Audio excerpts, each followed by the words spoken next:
देखिए, भारतीय जनता पार्टी की तरफ से आज भी प्रेस कॉन्फ्रेंस का आयोजन किया जा रहा है 11 बजे के आसपास।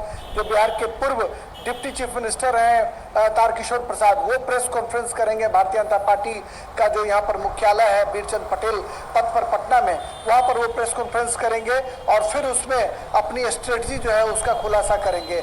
और कल की बात करें तो कल यहाँ पर महाधरना का आयोजन किया गया था, जिसमें जो देश के गृह राज्य मंत्री हैं नित्यानंद राय, रविशंकर प्रसाद, शाहनवाज हुसैन, मंगल पांडे, गिरिराज सिंह, ये तमाम जो बड़े नेता हैं पार्टी के, उन्होंने विश्वासघात दिवस जो है वो मनाने की कोशिश की और नीतीश कुमार की सरकार पर ताबड़तोड़ हमले किए गए और कहा गया कि उन्होंने जो मैंडेट मिला था उस मैंडेट के साथ छेड़छाड़ करने की कोशिश की है, क्योंकि जो सफलता मिली थी 2020 के चुनाव में, उसमें भारतीय जनता पार्टी और जनता दल यूनाइटेड दोनों जो थे वो साझेदार दल थे। लेकिन जनता दल यूनाइटेड ने भारतीय जनता पार्टी के साथ विश्वासघात करने का काम किया है, ये भारतीय जनता पार्टी का आरोप है। वहीं अगर हम नीतीश कुमार की बात करें तो नीतीश कुमार ने मुख्यमंत्री पद के शपथ लेने के ठीक बाद उन्होंने कहा कि जो पूरी विपक्ष की जो एकजुटता है वो करने की हम कोशिश करेंगे। तो साथ ही केंद्रीय जो ग्रामीण विकास मंत्री हैं गिरिराज सिंह, उनका साफ तौर पर कहना था कि नीतीश कुमार के मन में प्रधानमंत्री बनने की जो लालसा है, वह लालसा भारतीय जनता पार्टी और जनता दल यूनाइटेड का जो गठबंधन है उसके तोड़ने की सबसे प्रमुख वजह गिरिराज सिंह ने बताया और कहा कि इनकी महत्वाकांक्षा की वजह से ही राज्य में अस्थिरता का दौर देखने को मिल रहा है। तो कुल मिलाकर हम कह सकते हैं रमा की जो यहाँ की एनडीए की सरकार थी वो खत्म हो गई है, महागठबंधन की सरकार बन गई है और अब फ्लोर टेस्ट की तैयारियां शुरू हो गई हैं। 24 अगस्त को विधानसभा की कार्रवाई जो है वो बुलाई गई है। 25 को विधानसभा स्पीकर का चुनाव होना है।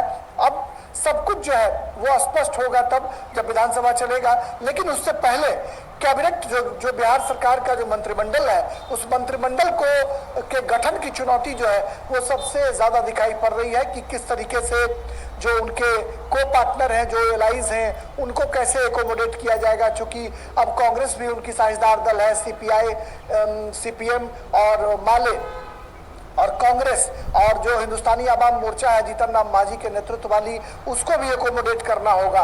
तो एक कठिन चुनौती के दौर से बिहार सरकार को गुजरना होगा अपने कैबिनेट एक्सपेंशन के समय, और इसके लिए मंथन का दौर जो है वो चालू हो गया है। और अब देखना होगा कि किस तरीके से नीतीश कुमार और तेजस्वी यादव अपने सहयोगियों को जगह देते हैं या फिर विधान परिषद के चुनाव के माफिक ही कहीं न कहीं कांग्रेस को जगह नहीं देते हैं। क्योंकि आपने देखा होगा कि जब विधान परिषद का चुनाव हुआ था तो आरजेडी ने कांग्रेस को कोई सीटें नहीं दी थी, कांग्रेस अलग चुनाव लड़ रही थी और आरजेडी अलग चुनाव लड़ रही थी। तो कहीं ना कहीं राज्य में मंत्रिमंडल का गठन जो है रमा, वो एक बड़ी चुनौती होगी।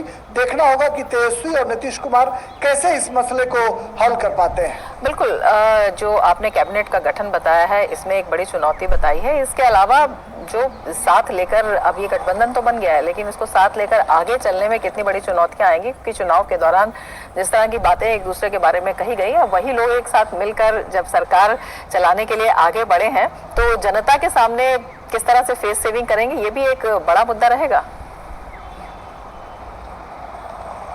निश्चित तौर पर रमा, आपने बिल्कुल मौजूद सवाल पूछा और कल राजभवन में इसी का नज़ारा देखने को मिला रमा, जब वहां पर तेजस्वी यादव जो हमेशा पलटू चाचा कहा करते थे, एक स्लोगन बन गया था बिहार में पलटू चाचा।